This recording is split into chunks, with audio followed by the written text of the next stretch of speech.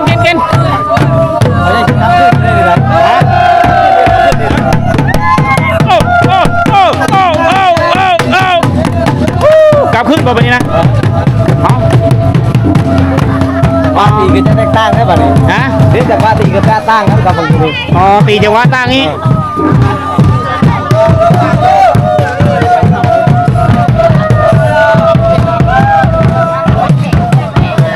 อ๋อตีเป็นประเภทนี้เดิมๆเลยบ้านนี้นะ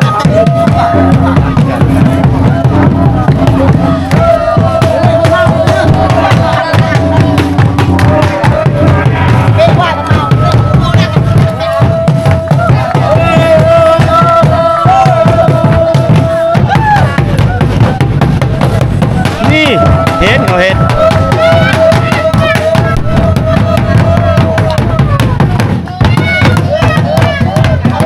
ตีต้องตีเป็นจนมืดขึ้นเลย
เฮาก็กินทานน้ำแสนนึง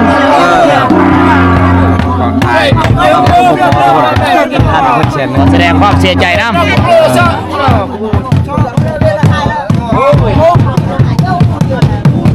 ทีมงานเฮาก็ค่อยกับกินทานนะเพิ่นเซนคลิปทุกคนนะมาประสบพอเหตุการณ์ที่เกิดว่าไม่เยอะมันเกิดนะแต่ว่ามันเกิดไปแล้วก็แสดงความเศร้าสลดใจในครอบครัว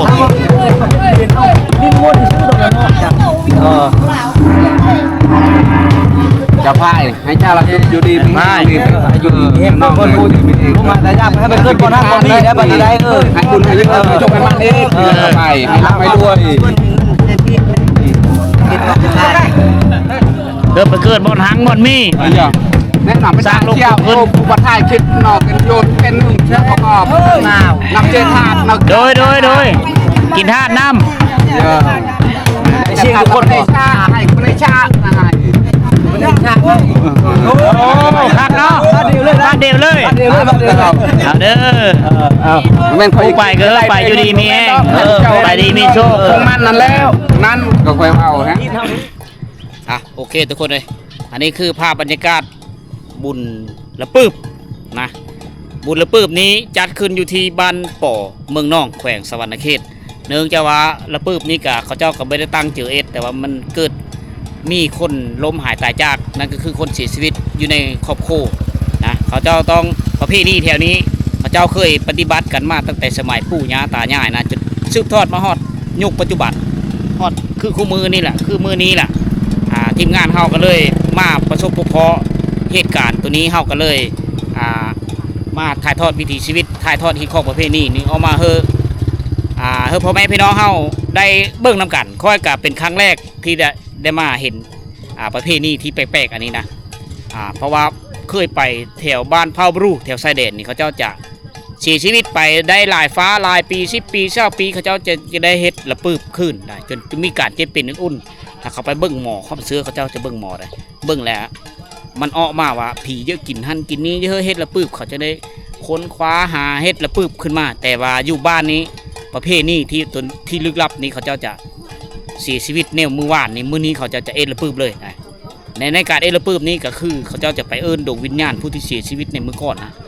ญาติพี่น้องพี่ปู่ยายพี่ย่าเขาเจ้าพี่กกเขาเล่าก่อเขาเจ้าจะมาเซิร์นเข้ามาโฮมพิธีนำกันก่อนหลังจากนั้นจะเอาคนที่เสียชีวิตใหม่เนี่ยลงมาซื้อลงศพนะเอาลงมาแล้วก็งั้นกันตามพี่ข้องประเภทนี้เขาเจ้าก็ตีกอง